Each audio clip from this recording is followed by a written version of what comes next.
Bem-vindos à aula 4 do nosso curso Como Nasce uma Empresa. A aula 4 nós vamos falar sobre avaliação de negócio, custo de oportunidade e matriz SWOT.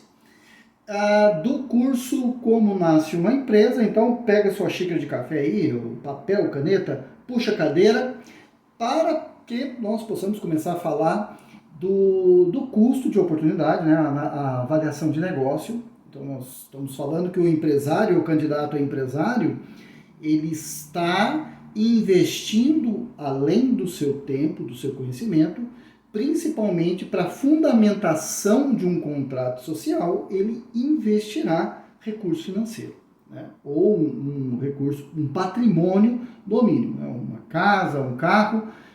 Nós veremos isso mais para frente, qual que é a formação ali do capital social. No entanto, o recurso será investido. Então, um valor financeiro, seja através de recurso líquido, dinheiro, espécie, ou patrimônio, será investido. E também vamos falar da análise SWOT, que é uma matriz, uma ferramenta fundamental muito bacana de ser utilizado para que antes de começar o negócio, o empresário faça uma avaliação, possa fazer uma avaliação a partir de pontos chaves, vamos dizer assim, pontos fundamentais do seu negócio, para que ele possa começar o seu negócio entendendo as suas forças, as suas fraquezas, entendendo o habitat na qual ele está inserido, na questão de oportunidade e de ameaças. Começando pelo custo de oportunidade, vamos falar um pouco sobre a avaliação do negócio. Ninguém arriscará o dinheiro aplicado na constituição de uma empresa sabendo que as chances de sucesso são mínimas. Por isso, a necessidade do planejamento. Então, é necessário fazer o quê? Um planejamento, ter uma noção de qual habitat, de qual local, do que você vai trabalhar, com que você vai trabalhar, analisando num aspecto geral as suas forças, fraquezas, oportunidades, ameaças. Mas antes de avaliarmos a matriz SWOT, vamos passar primeiro por uma avaliação que dentro do direito privado, lembra que falamos em aulas anteriores sobre o direito privado, nós temos o segundo setor, o terceiro setor. Veja que o primeiro setor, nós nem estamos falando dele aqui porque nós não vamos trabalhar com ele. Da mesma forma, o terceiro setor nós também não vamos trabalhar. No entanto, para efeito didático, eu quero colocar aqui um comparativo entre o primeiro setor e o segundo setor dentro do direito privado para falar um pouco sobre as atividades com fins lucrativos e atividades sem fins lucrativos. Sem fins lucrativos, essas organizações não visam o lucro e são criadas para atender um propósito, seja educacional, assistencial, cultural, religioso, enfim, não se visa com a abertura de uma empresa, na verdade, de uma associação sem fins lucrativos, o lucro. Então, o lucro desse tipo de atividade, de entidade que estão inseridos no terceiro setor, é o lucro social, um bem-estar social, na bem da verdade. Então, nós vamos trabalhar neste curso com empresas que terão como objetivo, como objeto, o fim, que é os lucros, com fins lucrativos. Enfim, essas organizações visam exclusivamente gerar lucro, pela atividade operacional de venda, revenda ou prestação de serviço dessas organizações, que se espera, através da apuração das despesas e receitas incorridas, o resultado esperado seja lucro. Então, espera-se que seja lucro. Então, havendo lucro, fechando o balanço patrimonial e havendo lucro, esse lucro, uma das possibilidades é a distribuição para o sócio. Ao contrário, também uma empresa que não consegue atingir o lucro, isso é uma empresa não lucrativa, ou seja, que gera prejuízos, ela tem um desgaste ali do seu patrimônio e não é essa a intenção quando o sócio vai realizar a abertura do seu negócio. Sendo assim, o novo negócio, a empresa que vai nascer, então veja, nós estamos aqui praticando a ideia de que nós vamos abrir um negócio do zero. A empresa vai nascer a partir do quê? A partir de uma ideia inicial. Um novo negócio vai surgir. Então nós precisamos avaliar a capacidade financeira inicial, ou seja, o capital social que será integralizado. Pontos fortes do negócio devem ser avaliados. Pontos fracos do negócio precisam ser avaliados também. É preciso ter essa sensibilidade de avaliar qual é o ponto forte do negócio, qual que é o ponto fraco, seja uma prestação de serviço, uma indústria, um comércio atacado, varejo, enfim, não importa, aqui é preciso que tenha essa sensibilidade de separar o forte do fraco, capacidade de capital de giro, girar o negócio, a capacidade de venda do negócio, de girar o seu estoque, oportunidades de mercado, quais são as oportunidades que o mercado oferece, qual é o nicho que você vai atuar e a quantidade e qualidade do concorrente, ponto crucial, ponto importante, avaliar quem é ou quem são os seus concorrentes. A que distância eles estão de você? É um mercado virtual? Quais são ali as atividades concorrentes na qual você vai disputar mercado? Por isso que você precisa avaliar quais as empresas vão concorrer com você aquele mercado, aquela fatia, aquele market share. Ou seja, dentro do mercado você tem essa fatia. Quem mais está concorrendo com você esse mercado? Porque principalmente esse critério vai influenciar diretamente a formação de preço. Na verdade, o negócio ele tem que partir ali, o ideal, o que indica o Sebrae, é partir de um plano de negócio. Você faz um plano de negócio e a partir dele você vai lá e constitui a empresa e começa a operar ali, entendendo o mercado, entendendo o produto, entendendo o nicho, vendo os stakeholders, oportunidades, ameaças, essa avaliação. Mas, como não é o nosso tema, nós não vamos falar sobre isso, mas eu trago aqui essa questão de avaliação do negócio para entender um pouco ali das necessidades primárias, ou seja, prévias, antes de você montar o seu negócio, é preciso essa avaliação, ter alguns cuidados e ter algum entendimento. Mas aqui não se dispensa um plano de negócio. Como eu disse nas aulas anteriores, muitos dos negócios surgem a partir de um improviso. A pessoa começa ali improvisada e não tem ali um critério, não entende o seu negócio, não entende a formação de preço, ele vai entendendo no meio do caminho. Alguns negócios dão certo, alguns negócios dão errado, alguns viram negócio de sucesso, cresce, e outros viram estatísticas do Sebrae, que é a morte ou a falência das empresas ali durante um período de tempo. Ao passo que o tempo vai passando, essas empresas vão fechando. Então, para se consolidar no mercado, é preciso de ter um pouquinho de entendimento para que você não sofra demasiadamente, ou que pelo menos você entenda o que está te cercando ali. Como eu já disse, o mercado no mundo real não é um mercado muito legal, ele é voraz, ele é praticamente uma selva ali.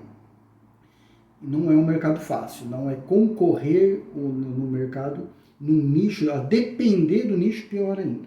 Tá? Então é preciso entender isso. Vamos para os custos de oportunidade. Primeiro critério de avaliação, nós vamos passar o custo de oportunidade, conceito bastante interessante, que diz o seguinte: custo de oportunidade é um conceito econômico que se refere ao benefício, certo? Que se refere ao benefício que um indivíduo ou empresa poderia ter recebido, mas renunciou ao escolher a melhor alternativa possível em detrimento de várias opções mutuamente exclusivas. Eu paro por aqui.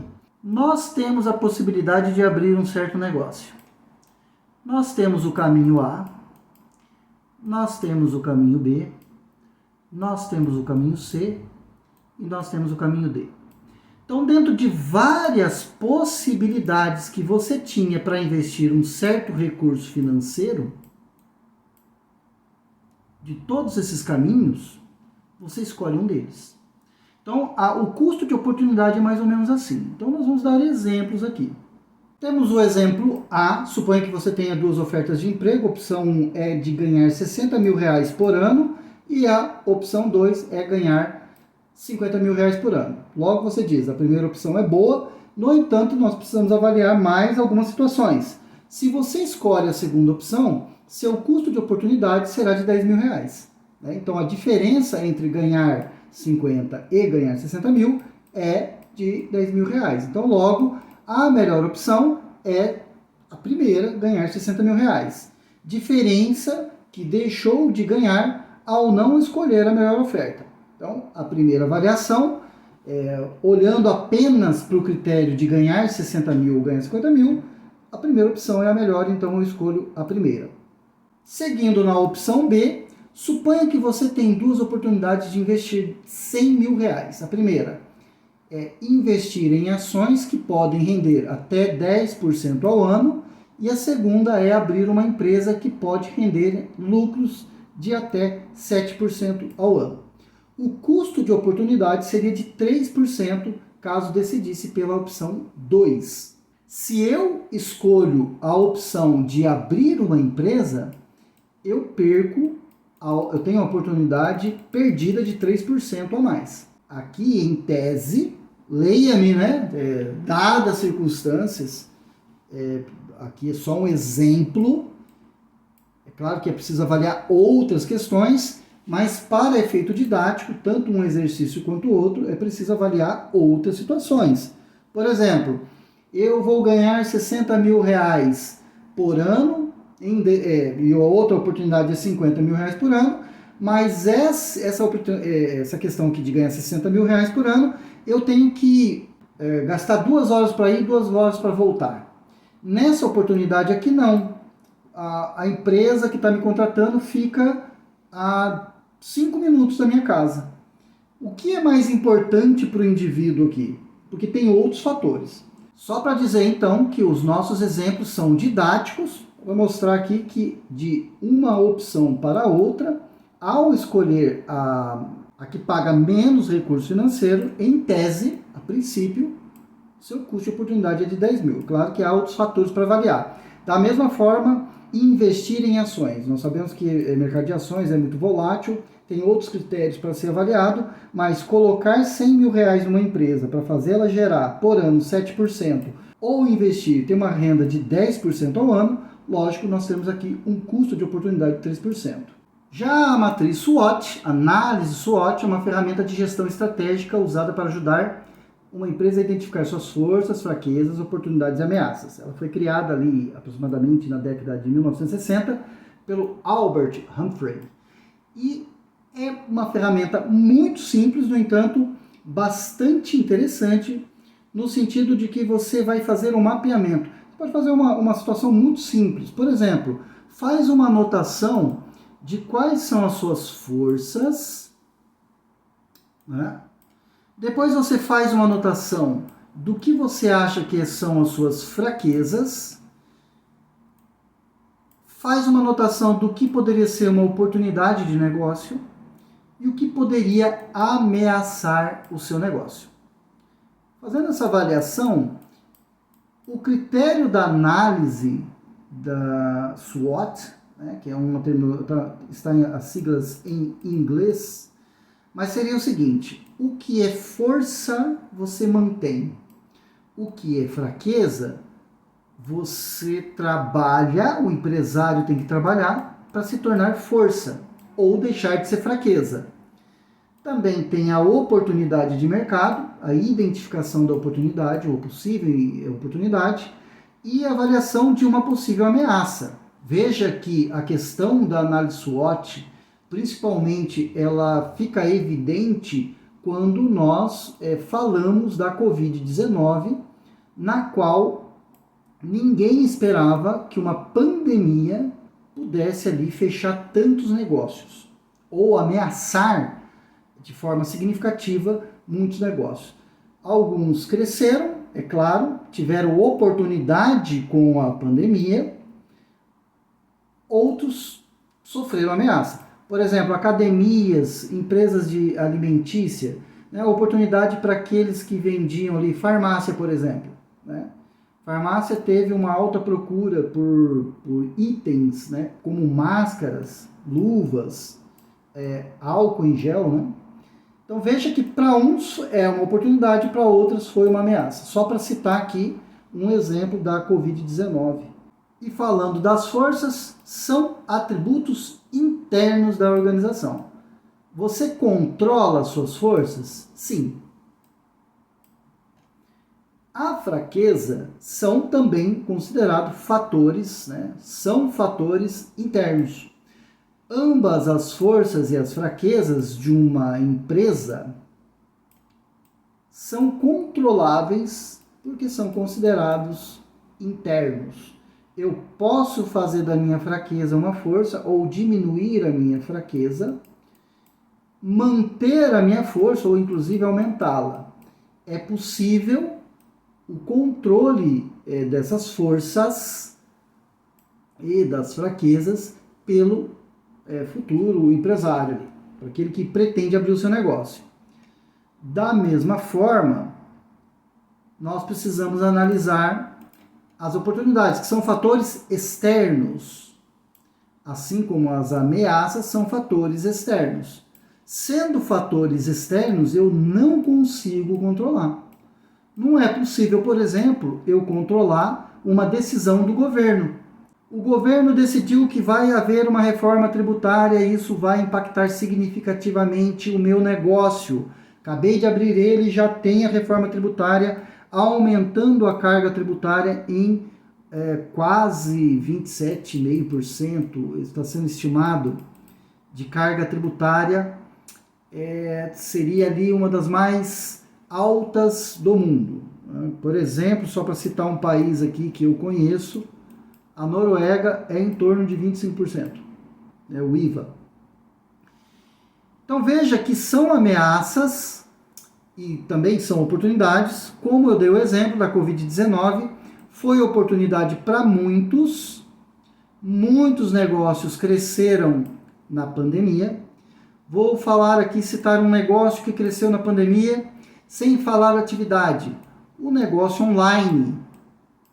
Veja, você pôde presenciar que as vendas online, quem tinha produto online, teve um aumento nesse sentido. Eu tive empresas que aumentaram muito seu faturamento com venda online, porque a questão de venda presencial não podia, tinha ali uma certa limitação. Então, ao invés de uma ameaça para esse negócio, ele teve uma oportunidade de crescimento. Para aqueles que não passaram a vender os seus produtos online, lógico, teve muito mais como ameaça do que oportunidade. Então, só para dizer que essas 4 forças da análise SWOT, que o objetivo é identificar principais forças e fraquezas internas, bem como oportunidades e ameaças externas, é ferramenta fundamental no início do seu negócio.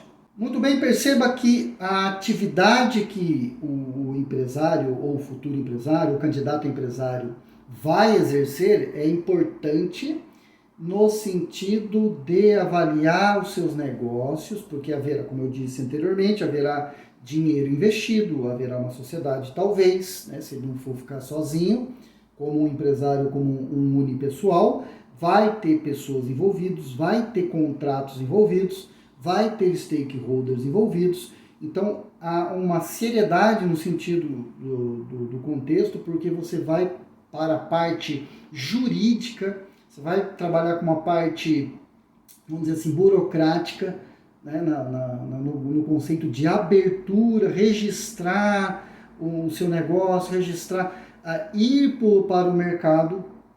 Então, o objetivo é o lucro, e para ter lucro, é preciso ter algum conhecimento ali, algumas avaliações. A análise SWOT é uma ferramenta muito bacana, muito legal, e você pode aplicar ela, inclusive, para a pessoa física. É possível fazer isso. E por mais que alguém venha dizer assim, você tem que focar no tripé da sustentabilidade, que é o ecológico, você cuida do meio ambiente, o econômico, que é onde você vai extrair o lucro, e a parte social, onde você vai exercer a função social do negócio. Só para dizer aqui que a função social do negócio é importante. Porque quando você abrir uma empresa, você vai dizer assim, né? O empresário pensa, a empresa é minha. Tem que tomar um certo cuidado, porque quando você abre um negócio oficialmente, você está envolvido na sociedade ao ponto de ter que exercer com responsabilidade esse negócio. Tá? Então é preciso ali avaliar. Então, embora o tripé da sustentabilidade seja fundamental para o negócio, você vir com essa consciência social, ecológica do meio ambiente, geralmente a pessoa abre ali pensando primeiramente no lucro. Tá? Não vou dizer assim que é para todas as pessoas, mas naquilo que me toca, naquilo que eu tenho experiência, as pessoas, em momento algum que vai abrir a empresa, pergunta assim, olha, eu quero abrir a empresa, investir um certo recurso financeiro aqui, mas eu quero ao mesmo tempo cuidar aqui para que da parte ecológica, da parte social. Então eles pensam primeiro no dinheiro, talvez isso por uma questão cultural ou educacional. No estudo de caso de hoje, eu quero dar 2 exemplos que eu participei diretamente. O primeiro, falando de pandemia, né? Falando de ameaças aí, vou citar uma empresa na qual um cliente nosso, ele prestava serviço para a prefeitura no apoio para questões da pandemia. O que aconteceu é que, lembra quando eu disse que a responsabilidade sua, na hora que você coloca uma empresa a funcionar, onde você está inserido ali como um sócio, você é o agente principal, você é o administrador daquele negócio e você tem contratos envolvidos ali. Num desses contratos, imagine só, uma empresa que está envolvida com o órgão público numa pandemia, a visibilidade é bastante grande. E só para recordar aqui, esse trabalho, eles eram trabalhos excepcionais, na qual muitas das vezes não passava por uma licitação, por ser chamados de contratos de emergência. E o que acontecia? Você tinha envolvimento, essa empresa contratada pela prefeitura, que era o meu cliente, tinha envolvimento com outras, porque ele precisava ir contratando ali um hall de empresas que estavam cercando ele, e num desses contratos, a empresa que estava trabalhando para ele teve um problema lá com folha de pagamento. O que aconteceu nesse caso? Houve uma denúncia e o Ministério Público entrou em ação e interferiu pedindo documentações para ambas as empresas. Já vou resumir. O meu cliente ele saiu ileso, não tinha problema algum com o contrato dele, mas a empresa na qual ele prestava serviço estava irregular com a questão de folha de pagamento e ali teve um processo, uma ação trabalhista. Mas quem interferiu foi o Ministério Público, porque ele foi provocado, o Ministério Público foi provocado e a denúncia era a empresa X que está prestando serviço não está cumprindo a sua função social e a denúncia partia da ideia de que você estava desviando a sua função. Então, podemos supor que poderia vir ali uma questão que não estava lícita na questão contratual. Mas aí, ao investigar o processo todo, verificou-se ali o problema. Então, nós conseguimos ali, tivemos a defesa, mas a empresa ali que denunciada, a outra da empresa denunciada, não teve a mesma sorte, justamente por estar irregular. O segundo ponto que eu quero falar aqui, que no começo ali da minha carreira, quando eu abri o escritório de contabilidade, eu saí da parte... Eu trabalhei muito tempo num escritório de contabilidade, trabalhei por 10 anos, depois passei por uma sociedade anônima, passei por consultora de massa asfáltica, Trabalhei também numa universidade muito importante do sul de Minas. E quando eu abri o meu negócio, um dos meus primeiros clientes ali abriu um negócio e da mesma forma que eu falei aqui sobre abrir de improviso, não ter um recurso financeiro para tal negócio, não avaliar as questões do seu próprio negócio ali, financeira, capacidade, isso porque eles me procuraram e numa avaliação eu lembro muito bem de fazer um planejamento para eles de fluxo de caixa, na qual eles vendiam, mas eles tinham que comprar e a compra parcelada tinha ali que ter um fluxo e um limite mínimo de recurso financeiro.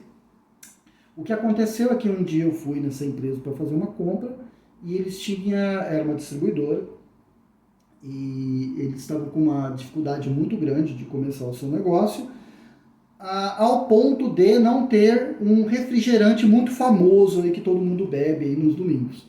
Tá?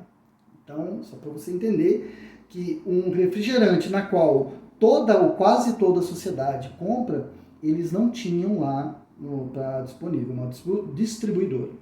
Não demorou muito, essa empresa fechou, eles não aguentaram, porque há negócios em que você precisa de capital mesmo, apenas a vontade não dá certo. Então é preciso planejar. Gastou-se dinheiro, gastou-se recursos e, enfim, houve um prejuízo ali, mas eu trago essa experiência dessa empresa para dizer que é preciso ali de planejamento no seu negócio. Eu te espero agora na aula 5 porque nós vamos falar de enquadramento. Qual o tipo de enquadramento a sua empresa ela pode optar, se ela pode optar ou não.